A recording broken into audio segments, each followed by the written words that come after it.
Welcome back, friends. Really great to see you again. I'm sure it's pretty chilly where you are too. The wind's blowing, a big cold front. So I hope you're keeping nice and warm and you well. It's Mark Joseph here, back for You Are Not Alone. And it's day 9. So we've got 5 more days left of this campaign. And I hope you're enjoying it as much as I am. Today, we're going to be really exploring our breath. And we're going to be doing some really lovely breathing exercises to help us manage our stress and our anxiety.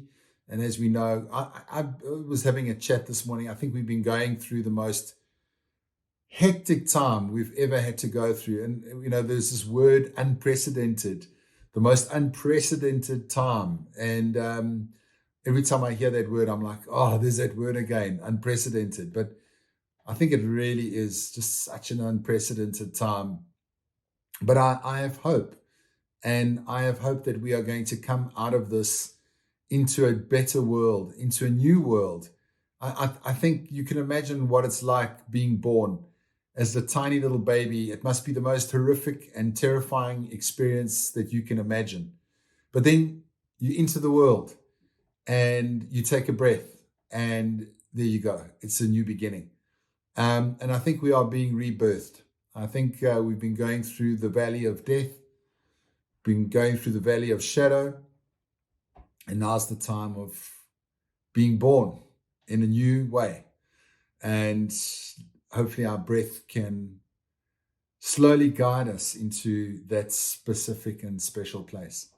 So welcome back, friends. Thank you for logging on. Thank you for following the video recordings, however you are engaging with this platform or sharing this platform. It's really great to be with you. Let us just take 3 settling breaths this morning. So breathe with me, sitting comfortably in your comfortable chair. I hope you have a comfortable chair. Good. Your back up against the chair, your feet firmly on the ground. Let us breathe together. Breathing in through the nose, inhale. And then slowly exhaling it out the nostrils.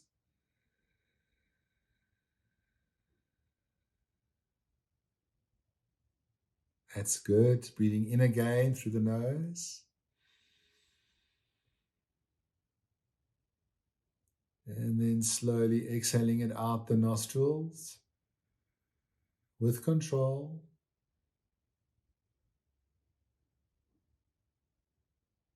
And then again, taking in another big breath in.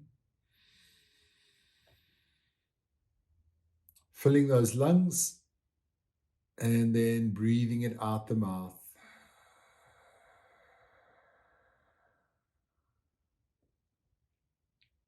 Let's take a moment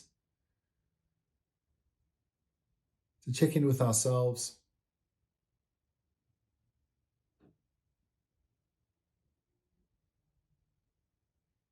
To determine how are we feeling in this moment.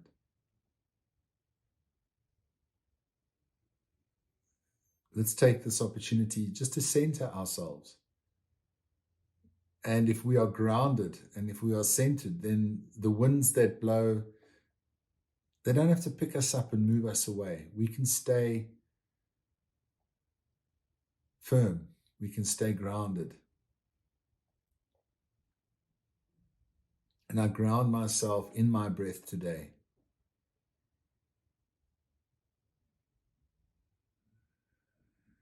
Gently opening your eyes.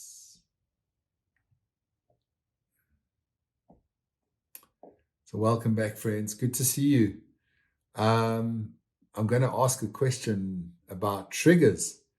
And I often find when I get upset or I get stressed, I might have a very good friend that says to me, Mark, just breathe, just breathe. It's that good friend that reminds you to breathe. And I think that is just such a powerful thing to say. I mean, it's such a simple thing to say. I woke up one morning and I said to my wife, I think I'm having a heart attack. I was having I was having chest pains and my heart was racing. And she said to me, just breathe. And I did. And I calmed down my breath. I tried really hard. And I realized I wasn't having a heart attack. I was having a panic attack. And it felt like a heart attack. But through my breath, I was able to calm my mind down and regulate myself. And since then, I've been a strong advocate for breathing right. In fact, some people have said to me that when they went to hospital, they landed up in hospital, they were struggling, and in hospital, someone just said, they remembered some of the breathing that we did, and the whole thing was just to breathe. They said they lay in their hospital bed and they just slowed their breathing down, and they were breathing in deeply and exhaling and breathing in calm. And then when they got out of hospital, they said to me, Mark, thank you so much for the breathing exercises, because that's all I did when I was nervous, when I was panicking. I just come back to my breath. So it's really, really important that we breathe right. What are your triggers today? And I'd love to hear from you. If you can pop them in the Q&A. Are you there? Are your fingers too cold to type today? Yeah, it's cold. Pop. What are your triggers? My triggers, things that upset me. In Windhoek, it's cold, right? Yeah, to breathe with everyone. Thank you. Hermine is here. Awesome. Hermine is saying the birthplace of creativity is breathing is the birthplace of creativity. The calm that it provides gives me the clarity to think quicksilver thoughts. Gee, I love that. Beautiful. Thanks for sharing with us. Hermine is a mindful champion. Yeah, so what are my triggers? I mean, I suppose working from home, my triggers are noise, neighbors with leaf blowers, that pushes my buttons, and I can feel my breath like becoming short. And I guess work is also overwhelmed for me, because the lady that works in our house that does our cleaning, she can't come in. She is compromised in our third wave. My son is at home. So this morning in the cold, I'm hanging the washing before my work starts. My work is busy. I have to mop the floor. I have to vacuum and sweep and wash clothes and cook, and still look after my son who's at home. It's difficult. These are difficult times, and I feel triggered very quickly and very easily. Bernadette says, my husband and my kids drive me nuts. I hear you. I mean, negativity about the pandemic. Hooters outside when I'm trying to work. Also, noise is a big one. And it can be a trigger. It can be a trigger. And often, like when the leaf blower is going, I think, what a funny thing to use. Don't these people know I'm working today? But they're not at home working, so it doesn't affect them. So what do I do? I have two options. I can either go next door and I can fight and argue, or I can sit and go, okay, where is the irritation? The irritation is in me. Because if a leaf blower was inherently agitated from its own side, then everyone will hate the leaf blower. But I'm the only one that hates the leaf blower, which means this is my problem. That means I must do something to fix myself. So then I do the breathing exercises. And then I can feel, okay, I don't feel angry anymore. I don't feel upset anymore. I'm okay. And the dog can be barking and it's okay, because I'm reaching a place of calm. So I can gauge my reactivity with my breath. And, also with grief and loss, we've had loved ones that have passed on. We have friends. And sometimes, when you feel intense grief, it's like a kick in the stomach. It's like when you get the wind knocked out of you, that sort of breathlessness. And, when you're sobbing, you can lose your breath, and find out even when we are grieving, our breath is difficult. So I found when I was young, I suffered from panic attacks. And whenever you have a panic or anxiety attack, the first thing that is affected is your breath. Your breath goes and you struggle to breathe, and you might get nauseous, or you might feel like you just can't breathe, etc. I find that there was a technique that I learned from those days, long time ago, when I had my panic attacks, more than 20 years. And since I've been doing this breathing technique, which really, really helps me. So maybe you can try it. We'll do a little example, okay? You take your right thumb and you put it on your right nostril like that, okay? You take your index finger, put it on your forehead, and your middle finger, we can alternate. You see, the middle finger will block the left and the thumb will block the right. So let's try that, starting first with blocking the right nostril. And breathe in through the left nice and deep. Block the left with your middle finger and lift the thumb and exhale right. Breathe in right. Use your thumb to block the nostril. Exhale left. Breathing in left. Close the left. Open right. Exhale right. Breathe in right. Closing right. Exhale left. Breathe in left. Close the left. Open right. Exhale. Inhale right. Close. Exhale left. Breathe in left.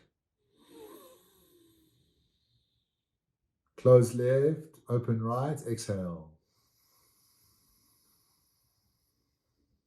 Inhale right. Closing right. Exhale left. Inhale left.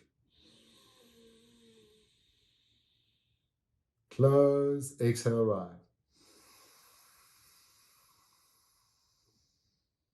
Inhale right. Close and drop your hand down and exhale. Breathing normally now, opening your eyes. Okay, so that might be a bit weird. You've never tried that before. But let me tell you, Hillary Clinton, she was up against Donald Trump and she lost. When was it? 2016 election. And she lost. She wrote a book. And in the book, she said that this breathing saved her life because she was very down, very depressed, and she was suffering from anxiety. And she said the alternate nostril breathing, it saved my life. It's a game changer.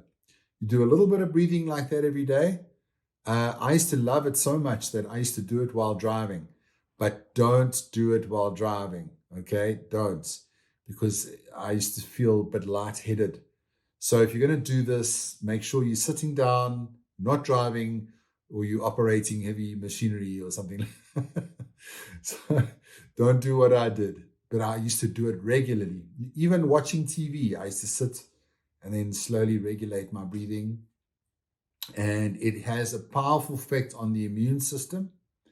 And because that breathing encourages the strength of the immune system, and also your stress levels decrease. Your cortisol, which is a stress drug, decreases. Your adrenaline decreases, and you are breathing in deeply, and you're switching the breath from left to right, which is incredibly good for your nervous system. You see, the reason why is our body is ancient. We have a very ancient body still in a very modern world. So 10,000 years ago, our ancestors would have to go out to find food, and every day was a threat. Every day you were thinking, today could be my last day. Now, I know we've been feeling a bit like that lately with coronavirus and with violence, etc. But it's not as bad as what our ancestors had to go through. You can imagine taking your son or your daughter out with you and not sure if you're going to make it home because there are wild animals in the elements. You just don't know. So when we've always been anxious because it's been survival for us, and if you're not anxious, then you would die. You have to be cautious. You have to be fearful. And that was a defense mechanism. And when we saw something in the bushes, maybe a lion or a tiger or something, our breathing starts to change because now we are in that state of fight or flight or freeze. And when we get into fight or flight, our body gets pumped full of cortisol, which is a chemical that helps us when we are fighting to not feel pain, and adrenaline so that we can be stronger. So these chemicals are great when you are in a physical fight or you are running away. But when was the last time you had to run away from something or actually fight something? I hope not in the last long time, okay?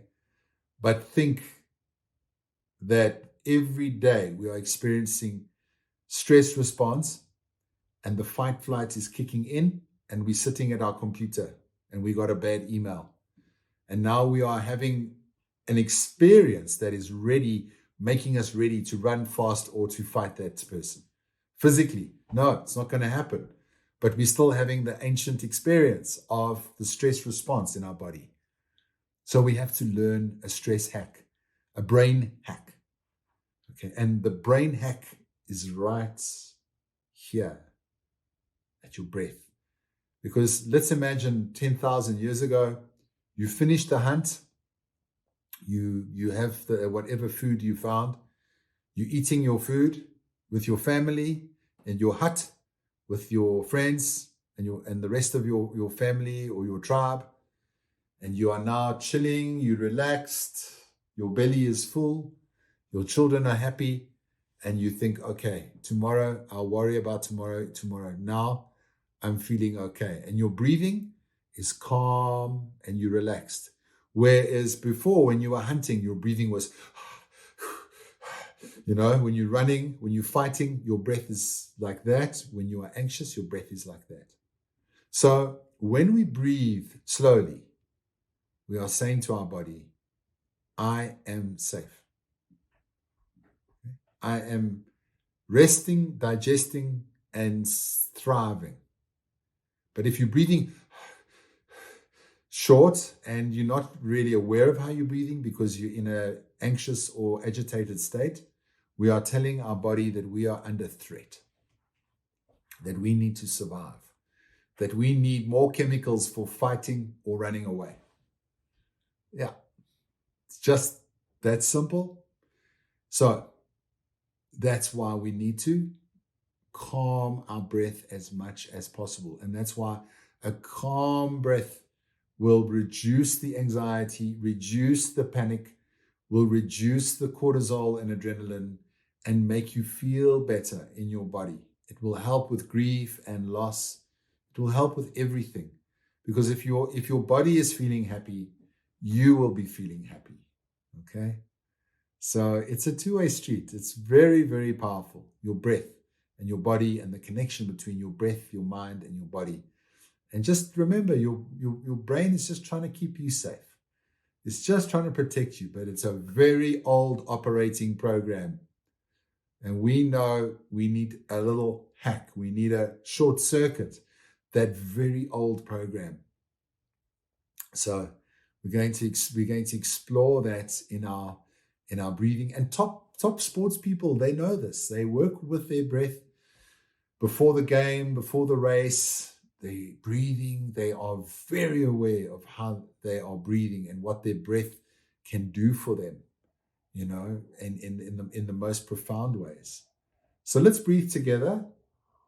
We're going to practice a technique called 3-4-5, and then we're going to move into 4-7-8, which is Hermine's favorite breathing method. So that's what we're going to do today. So 3-4-5, nice and comfortable, shorter breath, and then moving into 4-7-8. If you feel that 4-7-8 is too much for you, then go back to the 3, 4, 5. I don't want you to hurt yourself. You might feel lightheaded. That's normal, okay? That's completely normal. Right, so let's get into that practice. I've shown you the alternate nostril breathing, remember? Okay, try that sometime today. Keep trying, practice it, otherwise you'll lose it. And then we do this one, very easy. Sitting comfortably, we're going to breathe in for a count of 3. Inhale through the nose, holding for 4, and exhale out the mouth for 5. In for 3, holding, exhale out the mouth for 5. In for 3, holding, and exhaling for 5. Inhaling 3, hold, breathe it out. Inhale, hold, and exhaling. Inhale, hold, and breathe it out the mouth. We're going to move into 4, 7, 8, only if it's comfortable for you. Breathing in for 4, holding for 7, and exhaling out the mouth for 8. That's good. Breathing in for 4, through the nose, holding for 7, and exhale. Inhale through the nose, hold, and exhale out the mouth for 8. With control. Inhale, hold, and exhaling.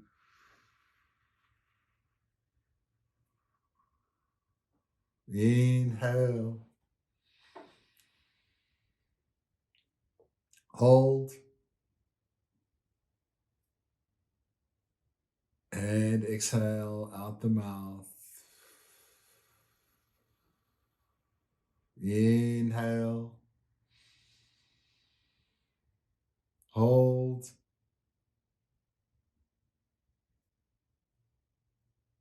and breathe it out the mouth.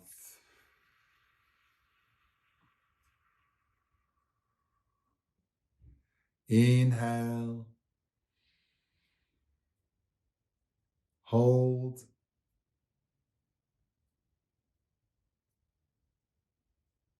and exhale.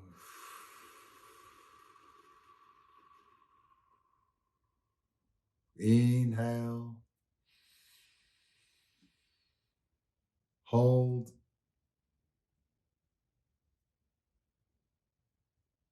and breathe it out.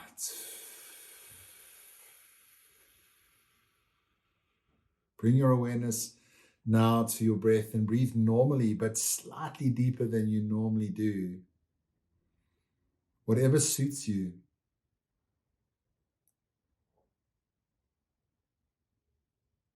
And if you want to carry on doing 4, 7, 8, that's also fine.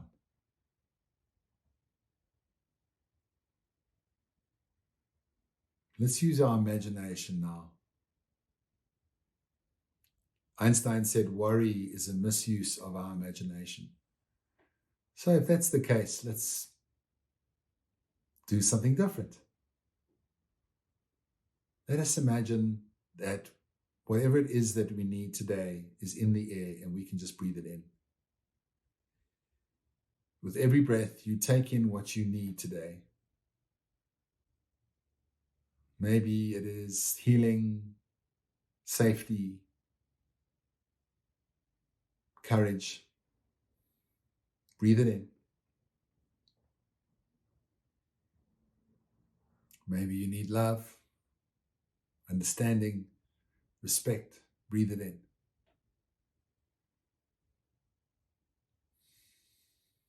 Maybe you just need energy,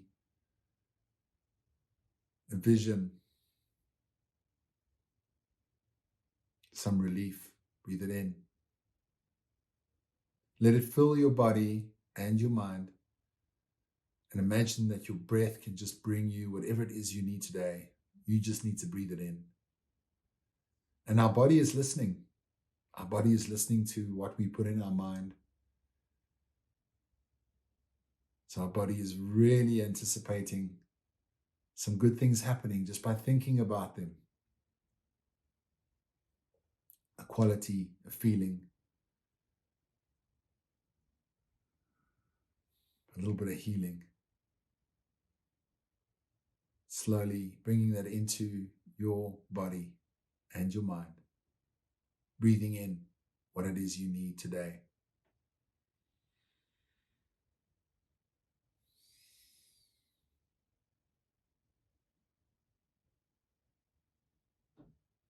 Now thinking of someone you love.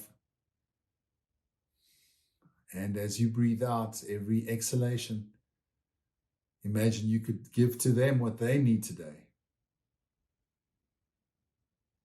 Like a gift. I fill myself up with what I need and I share with something that they need.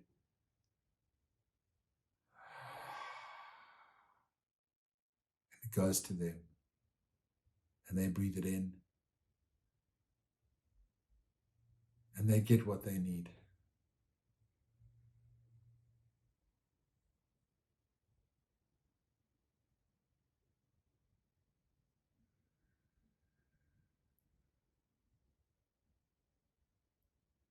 Let's take in a lovely deep breath. One last one, breathing in through the nose. Let it fill you. Hold and release.